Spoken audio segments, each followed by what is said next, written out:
end of the Mishnah, or Perek Tesla base. It's Sunday. I want to do a quick review. I want to do it. I feel compelled. No, let's see if we do it. And there's a quick review.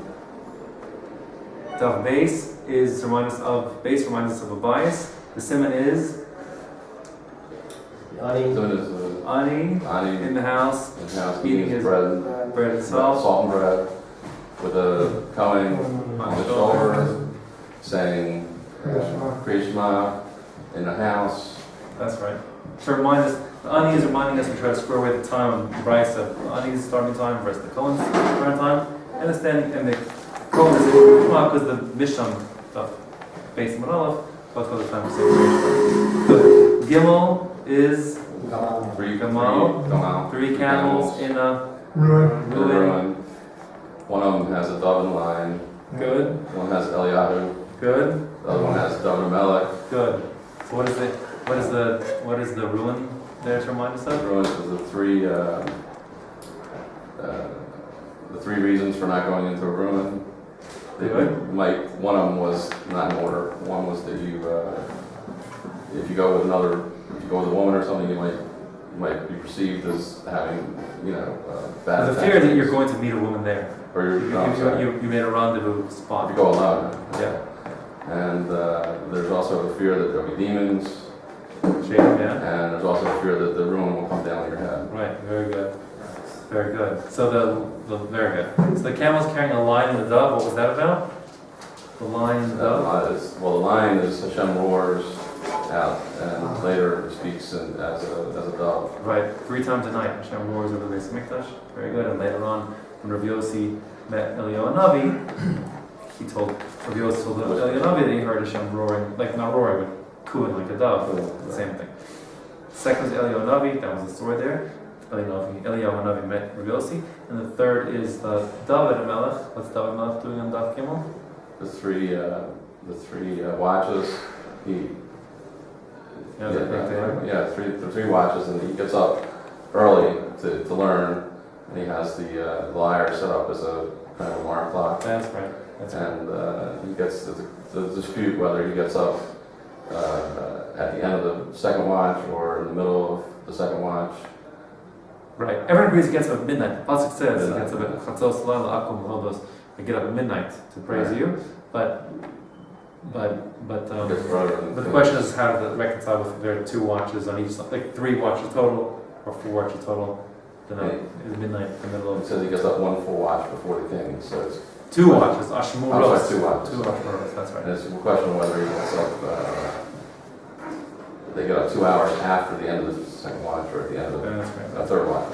Very good. After the third watch. That's right. Good. What's Dalet? Dalet is that? Dalet.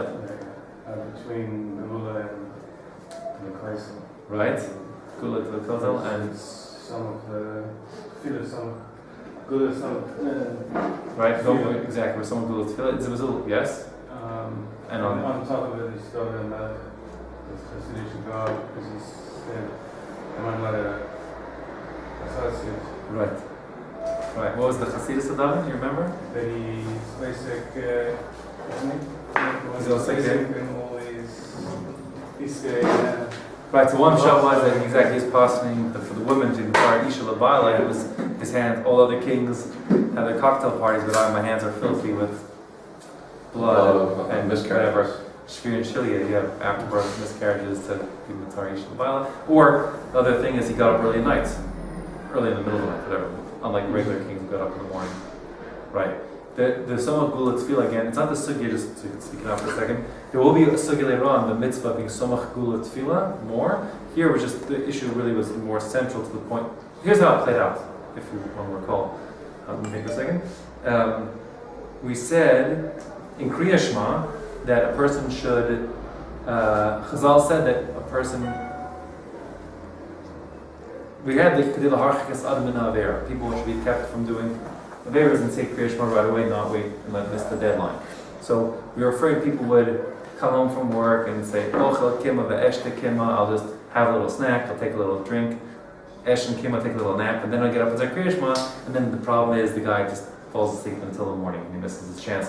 So rather, Chazal said a person should he should come home from work, go straight to the base of Midrash, basic Knesset really, and if he knows how to read Chumash, he should read Chumash. He can learn Mishnayos. When the time comes, he should say Kriya Shema and daven, and then go home, eat his bread and bench.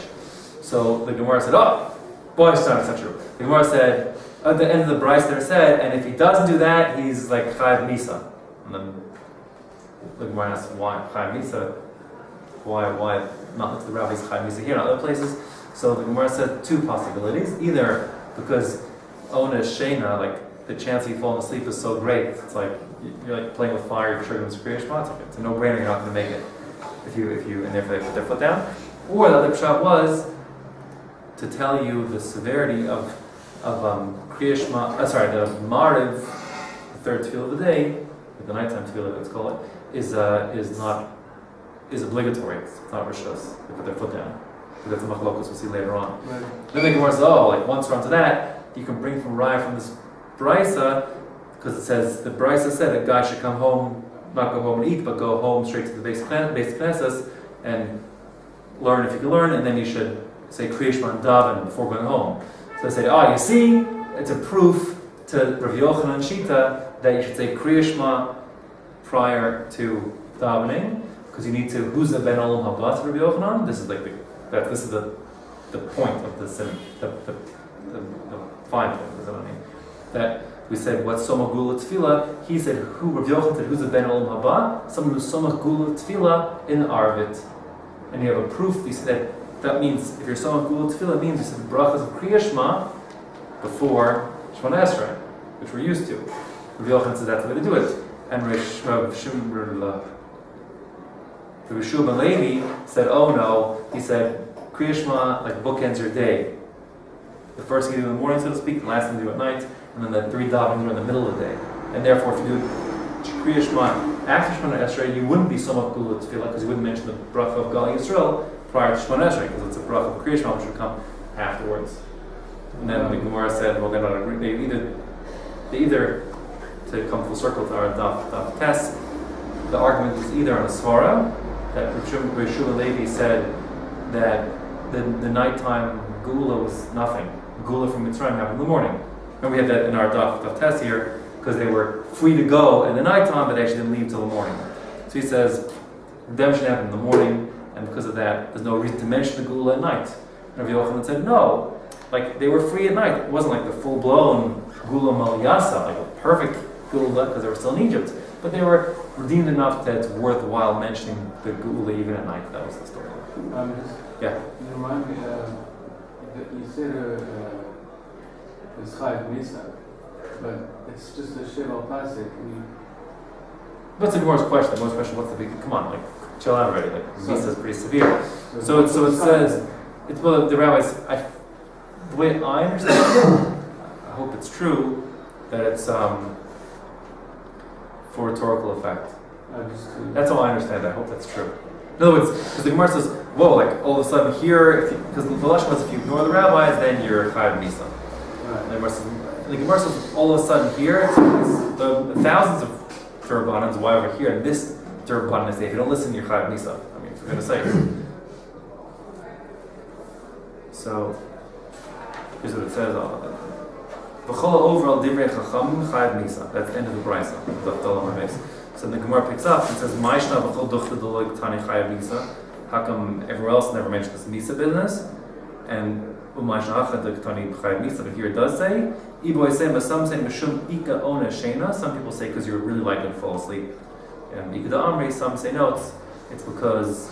Lafukim on the Amr Tfilas Arvis Rishos. That's voluntary to daven Marv, Kamash Malan, it's a chova. So, and Rashi says nothing. Rashi says anything. So I'm inclined to, I believe, I hope it's true, that davening Marv being such a big deal, or you're going to fall asleep such a big deal, it can't really make Chayav Misa in the true sense. But the rabbis put their foot down here and said, like, for rhetorical emphasis. But you know what? That's what I understand it.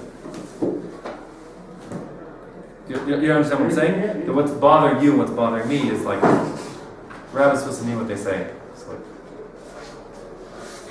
Maybe So it's it sounds really harsh. it does sound mighty harsh. I'm just curious if the Russian was a footnote that tells us something more.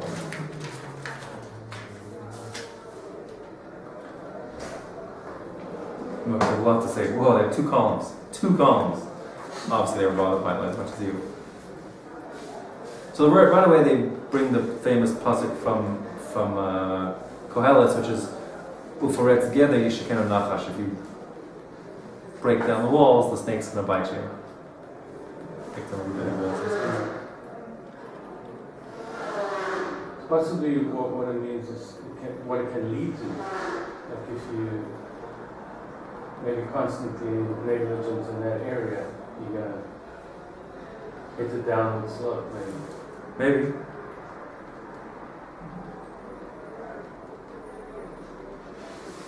I was looking. They're not really.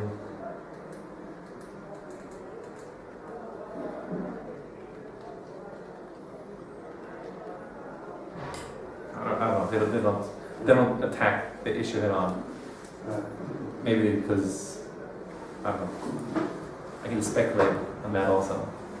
Maybe what was my inclination, but it's now I'm speculating on speculation, so that's pretty tenuous.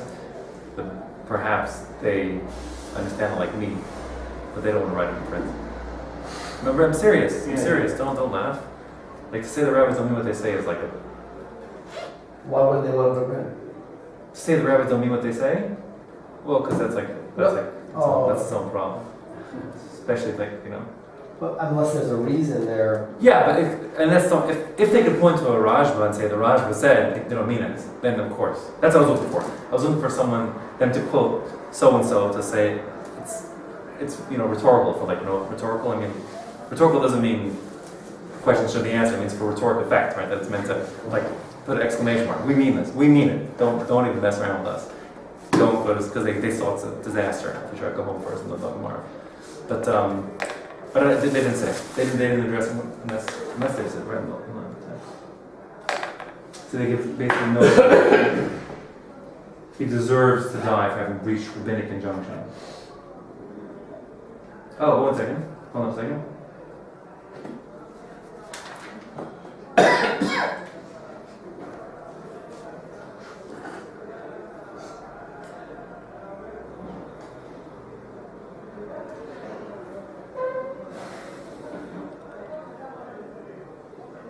So apparently, the Gemara has a chazal in Eruvin, the Chafal of 21a, that 21b, excuse me, that this idea of Chayav Misa applies to any Rav Derabanan. So then that ironically takes the edge off in a different way. Like it's saying you are Chayav Misa, but no different than every other Derabanan Chayav Misa. One Chayav Misa must do something a little more, if you're not prepared to play by the rules and then you might as well, it's better, Chayav Misa means you should be kicked out of the tournament, so to speak, of life. Right? That makes me thought. Here they said, there's a Gemara in Eruvin that says, every Derabanan, it's the rabbis are Chayav Misa. The question the Gemara is asking is simply, that's always true, so I mention it here special. It's always implicit. So now I'm just saying, if the rule is every Derabanan under the sun, you're Chayav Misa for, that doesn't literally mean if you see you didn't wash your hands up to the whatever knuckle or you didn't say a bracha, they're going to come out with a gun and shoot you dead. That's all it means. It means something more generic, which is something metaphorically, if you're not going to play by the rules and you really have no business being here, so to speak, you deserve to be kicked out of the game altogether. The game of life, you're not playing by the rabbinic rules, but not they're going to hang you if they get the chance, just down there or something. Fine, okay. So that was that. Good. Hay was a Haystack? haystack. What's on the haystack in our simon? I'm sorry? What's on the haystack? Oh, Rav Yochanan? Right? Rav Yochanan Yochanan is being bothered by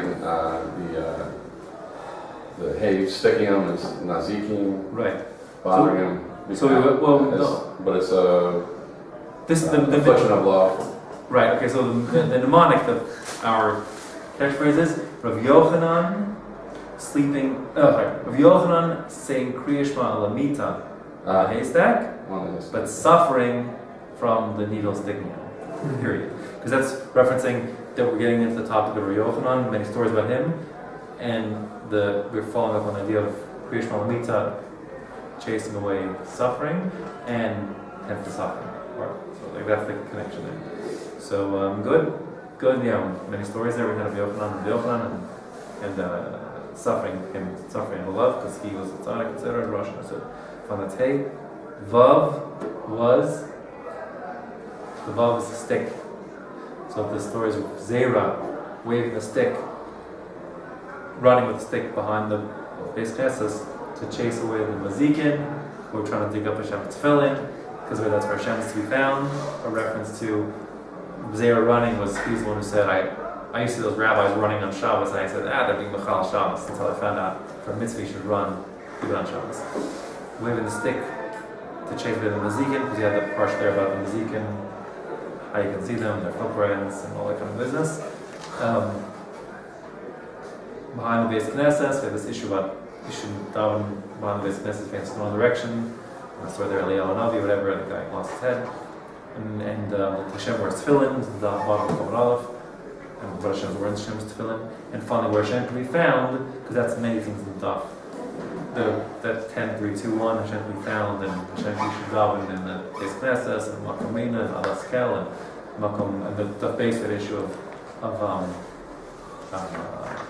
being Kovei Makom, have your own little place to daven, etc. Good. That's Vav. Zayin was a gun. Avshalom.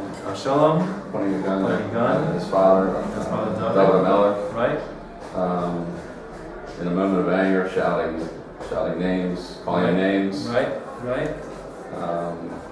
And Moshe Rabbeinu looking on, watching that happen, and he's saying, why do bad things have to do with you? Why do bad things happen to good And telling David he can fight back. Right, there was many things about the big daf design.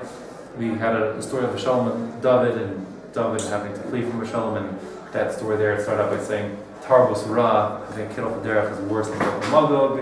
David Melech had made when he made a miserable mistake, it was less severe. We talked about the sorrows that came to him from his house than from Magog.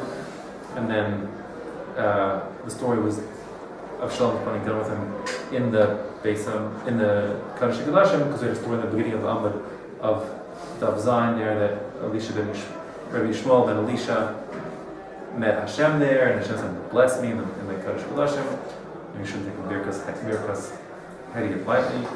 And then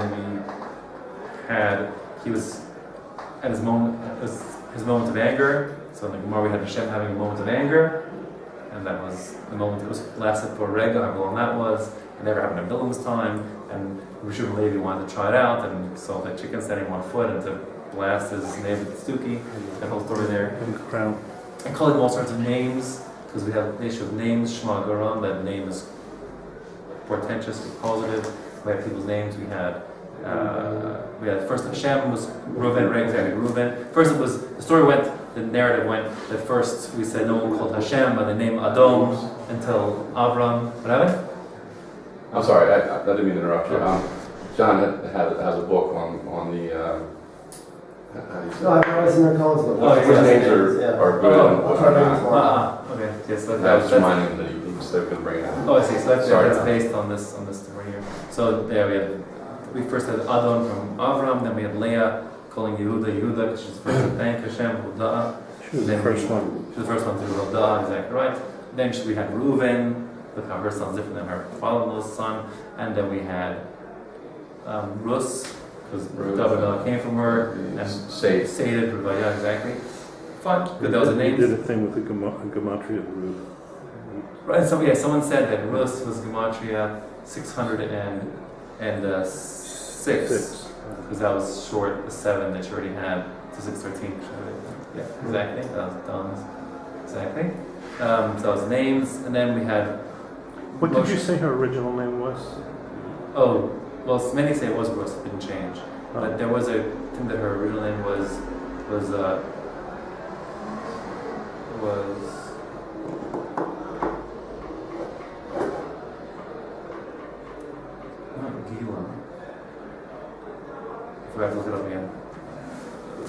Sorry. I know what daf it's on, because I know it's our simon, right? It's on Daf Zion. Anyways, I'll look it up while I'm talking to you. And what else do we say? Oh yeah, so and then Moshe was looking on and saying Tzadik V'Ralo, because that whole story there, Moshe had requested 3 things, and he wanted to know Hashem's glory, and Hashem granted or didn't grant it to him. But his main question was, why did bad things happen? Remember, I said the pshat is, his question was the issue of randomness. Really, just to speak that I get. Remember, his question wasn't why is there Tzadik V'Ralo?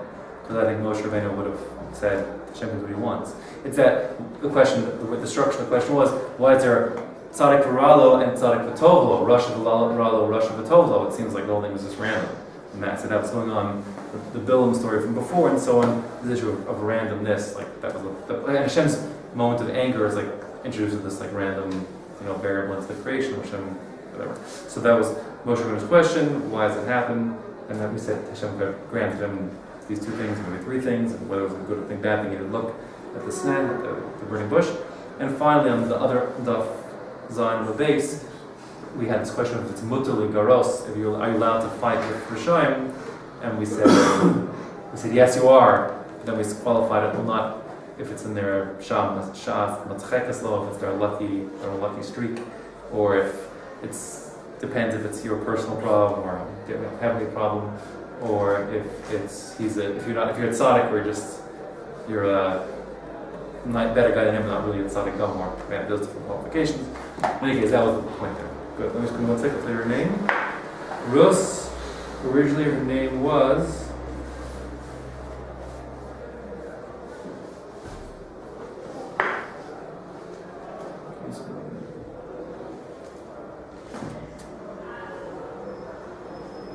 Oh, it's not here. Oh, the Rus Nicholas. Gilis.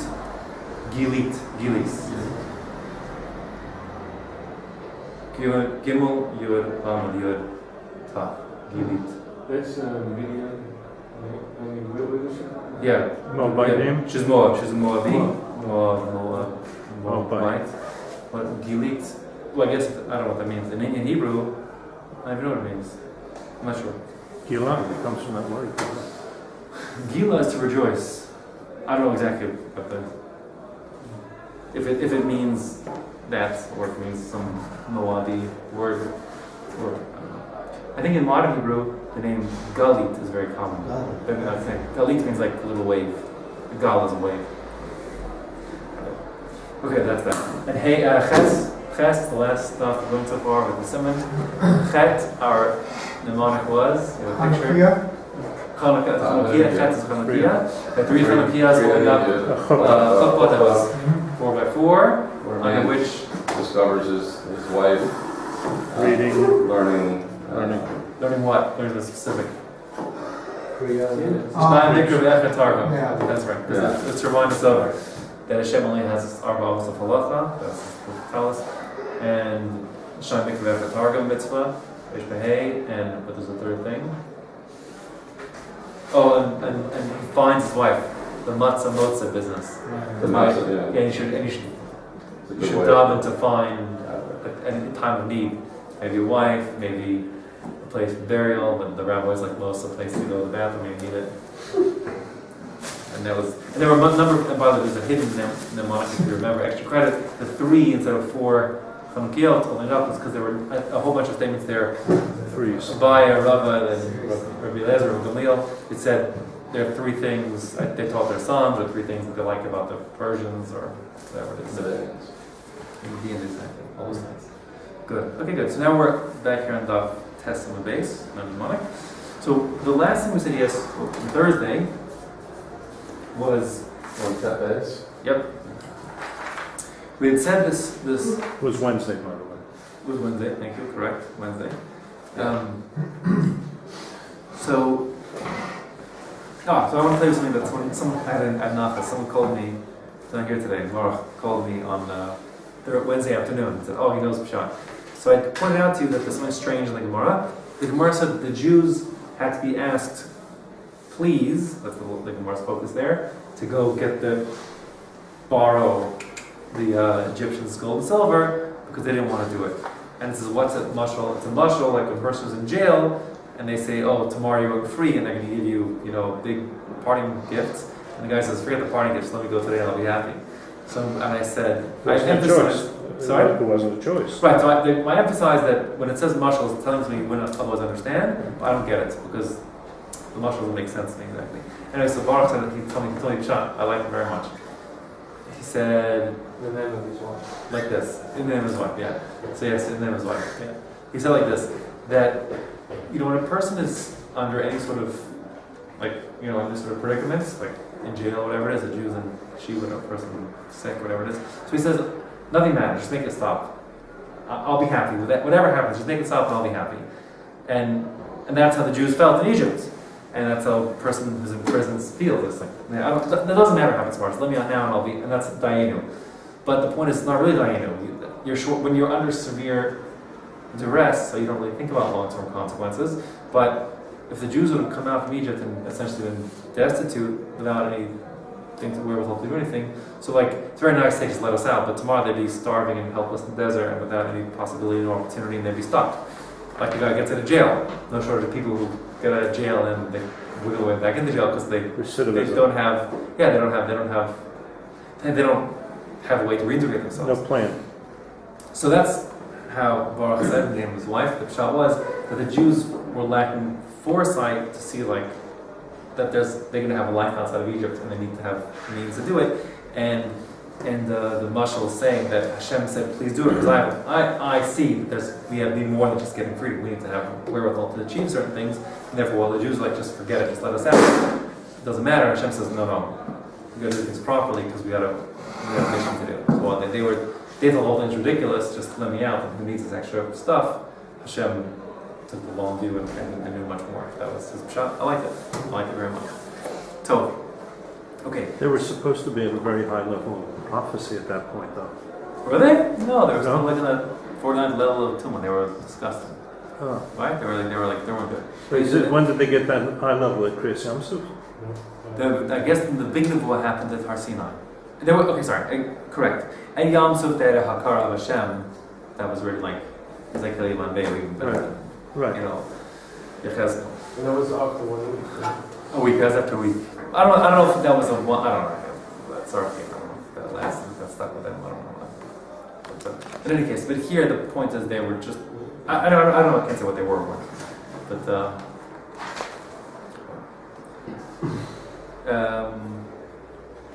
yeah. Okay. So now, the very last thing we said is the pasuk had said that when the Jews left V'yinatzlu, they emptied out Egypt, and we said what's that? We have a mashal, either like a Metsuda Shein Bodagan, they had like a trap that no longer has the enticement of the grain to catch the birds, or a Metsula Shein Bodagan, like a black, blue hole in the ocean with no fish inside. We discussed that. Fine. So now the Gemara picks up here with it's really non sequitur, except it's since we're talking about Sukkim through with Yitzhak Mitzrayim, we got one more for you. It's no other kesher.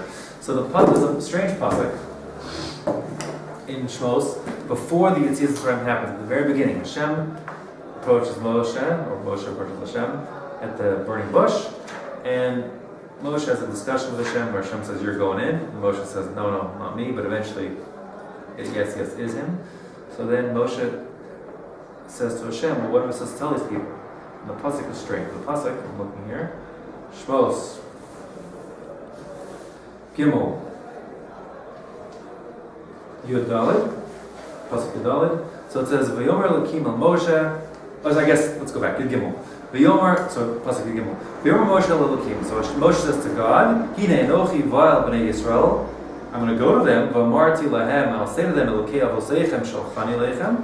I'm going to tell them that the God of your forefathers sent me to you. V'amruli, and they're going to say back to me, "Mashmo." They're going to say, "Well, what's his name?" Ma emor lehem. What should I tell them? Whatever pshat of the pasuk. He wants to know. Moshe Rabbeinu wants to know what name he should tell. Whatever that means, not for now. So this is the pasuk that we're focused on. Hashem responds back. V'yomer Elokim el Moshe, Ekia asher Ekia. I will be that which I will be. Asnachta, like semicolon in the pasuk. V'yomer, and Hashem said, Kol tomar levnei Yisrael. This is what you should tell the Jews. Ekia shalchani aleichem. Ekia sent you to them. Hashem says that. So the pasuk is strange because the pasuk, it says Hashem said, in the same pasuk twice. Doesn't make sense. It should have just said Hashem said. What's this? Why is it broken up with two different Hashem said in the same pasuk? And I think more than that, Hashem changes his mind. Right. He starts out by saying his name is Ekia or Ekia, and he says just tell him Ekia. Forget it. Just call me Bob. Forget this whole Robert stuff. Right? It's funny, right? It's a little funny, right? So that's the Gemara is bothered by those questions, or that question. What's going on behind the scenes? Again, the pasuk says, "V'yom Elokim el Moshe, Ekia asher Ekia." I will be whatever I will be. I will be that I will be. V'yomer, and he said, I guess also, Ko tomar l'vnei Yisrael, tell them, Ekia shalchani aleichem, shalchani. Ekia sent me You. to you. Sent you to me. It sent you to them. Well, no, obviously, say to them, quotes, Ekia sent me to you, Jews. Okay, so that's what the Gemara wants to know, what's going on there. So it says like this. Just as a quote, Ekia asher Ekia, as we pick up. It just reminds me of, I'm sorry, but reminds me of what all the other religions have. They only have one person have this contact with Hashem. How are you supposed to believe one person? No, Right. God came to me and said. Right, exactly. So they hear it's, I guess, what I want to discuss. They had that Here. first. They had it, yeah. You see, they were expecting it. They were being told, Right. oh, the God of Avraham, Yitzchak, and Yaakov, he came to me, and this is what he said. Anyways, they want to know the name.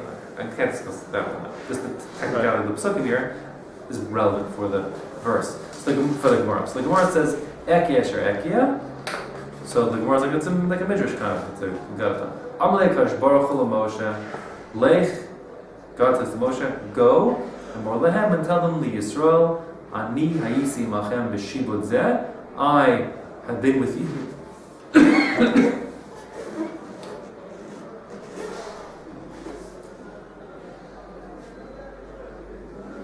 Why did they actually do that? Okay. I would translate I have been. Did they say I was with you or I have was been? with you in the subjugation. Yeah. So literally it means I was, but I don't know. It is strange that the pasuk says. The pasuk says I was, not past, simple past, not past perfect, but it's still going on, right? So that's a kasha. There's a separate kasha on the pasuk why Hashem speaks in past tense because it's still going on. The shibud hasn't ended. Okay, but we'll acknowledge there's such a question, but now for our purposes, we will loosely translate what makes sense to us, which is I have been with you all along, with this during the shibud, during this oppression, and vani imachem, and I will also be with you b'shibud malchios in the future subjugations of the other kings, meaning reference to Rome and Yavan and Pras and Babel. So the point is, I was with you in this Egyptian oppression, and I will be with you in the other, subjugations as well. So Moshe responds back like, "Whoa, these people are smashed as it is." And that's a heavy-duty message to say. They weren't even thinking about Babel. They're just saying, focus on how bad is it. What's he Egypt. doing? In the middle of Nazi concentration camps, and Hashem saying, "Don't worry, I'm with you in Auschwitz. I'll be with you when they come with the nukes in Iran also." Who wants to know about nuclear Iran? We're in Auschwitz in the meantime. That's what's going on here. So, Ekia Sher Ekia, I'll be with you. That I will be with you. I'm like Baruch Moshe. Lechem or lehem. Go tell them the Yisrael. Ani hayisi machem b'shibud zeh. I was with you. Have been with you in this subjugation. Vani Ekia ehiyeh imachem. I'll be with you. B'shibud malchus. This future subjugations.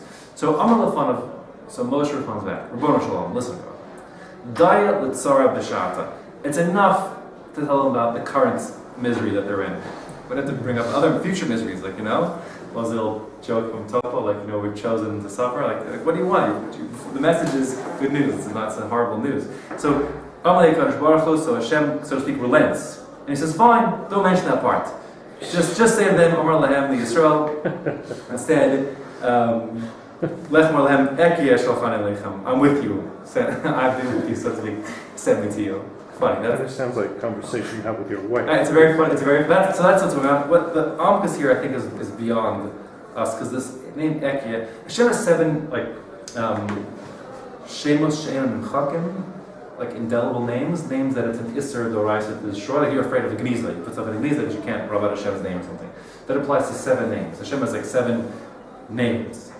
The great, like the heaviest duty of them is Yud Kei Vav Kei, and it's actually machlokas if that's like an 8th one, and it's even above the other 7, or it and Aleph Dal Nun Yud is the same name.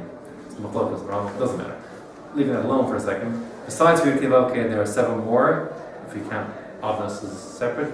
What are they? Gosh, I have another one. Shakai. So again, the 8 are Yud Kei Vav Kei. Yud Kei Vav Kei and Adnas, Aleph Dal Nun Yud. Shakai. Ekia Asher Ekia, that's one of them on the list here. Elokim. Hashem, I think it's Tzvakot. Ka, Yud and Hey. And Eloka, Aleph Lamed Vav Hey. Hope that's right. Yeah, that's 8 of them. So those names you can erase.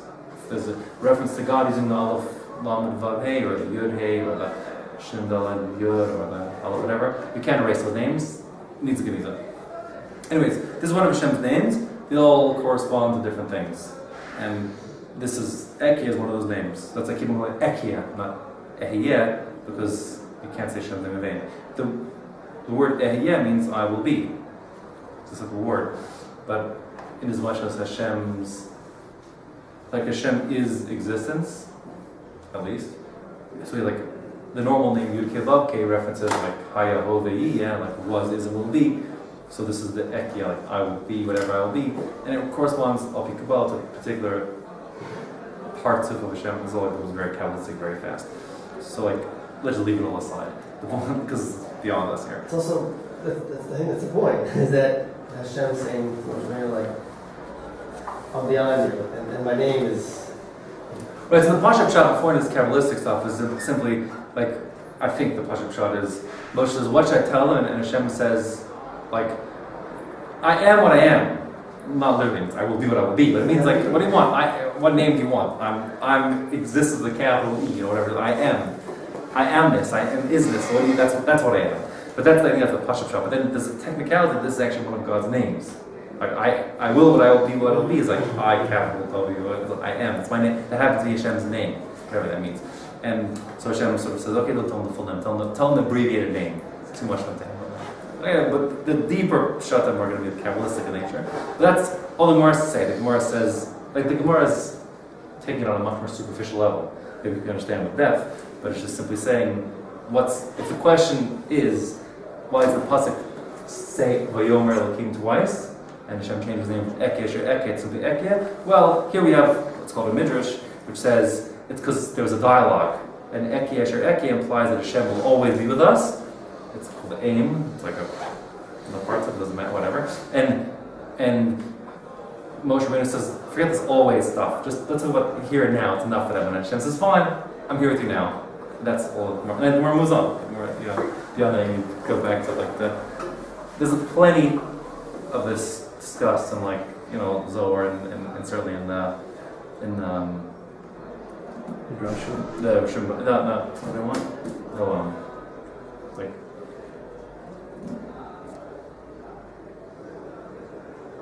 Gosh, I forgot his name. Can you imagine? Like from Sfas, the Mukul who explained the Zohar. Gosh, Luria. What's his name? The Arizal. I don't know. Anyways, yeah. So the Arizal like discusses this at great length, this kind of stuff, but not for now. You can understand it. Yeah, it's like it's like a very small point. That's all I have to say. Pashup Shot. But it's the point that Moshe Rabbeinu was saying to Hashem that they're gonna want to know your name. Like that's kind of silly. Like I mean, So it's simple, yeah. So I guess the simple shot is like we want an ID. We want to see is like Like they're gonna say to me, Moshe Rabbeinu, like who are you? Like who sent you? Right. Well, see what's really going on here is that they want to know like under like in what capacity is Hashem coming? Is it Midas Adin? Is it Midas Rachim? And but the people knew God existed. Yeah. So like, the question is like what kind of. Because remember we had different names for God also. Circumstance? Yeah, under what? Well, remember we discussed back in the names of the Daf, on Daf, what Daf is the names on? We talked this about the word Adon. On the come on. It was Avshalom calling names to David. Where is that happening? Zion. Very good. Thank you. Zion. That's right. That's Zion. That's the Zion. Right. So on the Zion, I discussed this a bit. The notion of no one called Hashem the name Adon until Avram Avinu, who like kind of brought a new way of relating to Hashem in the world. Hashem is, and that was the notion of the name is indicative of relationship. So they were wanting to say, is Hashem coming to us now because we've earned it, because our time's up, because He just has Rahmanas on us? And the answer is none of the above. The answer is He's coming in this other kind of name called Eke, which is something much more absolute above, way above the vicissitudes of time.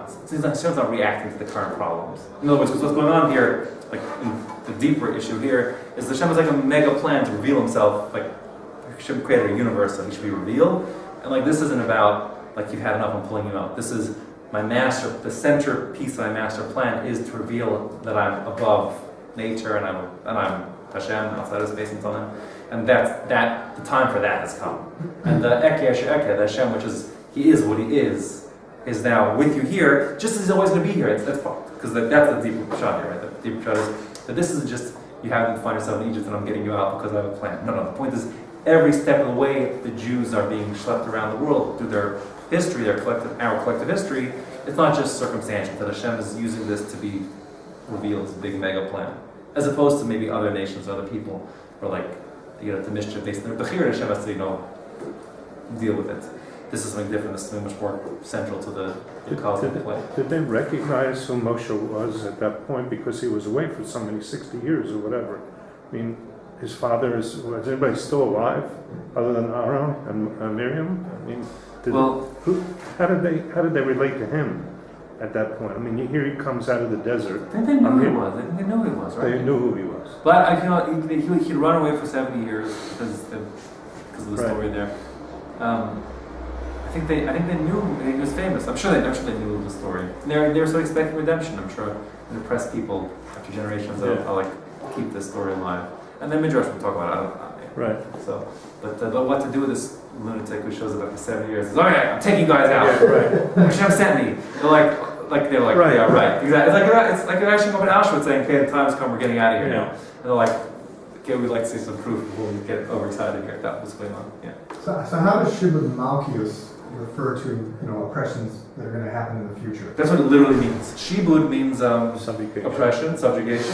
Malchut means of the different Nations. Yeah. Yeah. Okay. Shibud Malchut is like a reference to like the different, can refer to the different exiles. Different exiles. Okay. Yeah. Like when other people are subjugating you, I'll be there with you also. All right. So, but all that kind of deeper stuff is pregnant with that meaning here in the Gemara, and certainly in the Pesukim. But the Gemara, I don't know, can be understood in a much more straight. The Gemara's agenda here isn't to unpack that deeper meaning. Its agenda, I don't think, because I'm not explaining it at all. Its agenda simply, like that deep meaning is pregnant. The verse is pregnant with that. It's there already, and like you need like the Zohar to explain what's going on over there. But the Gemara just, I think, more about something much more technical, which is like, the pasuk doesn't make any sense. The pasuk, I always say the same much, but to me it rings so true.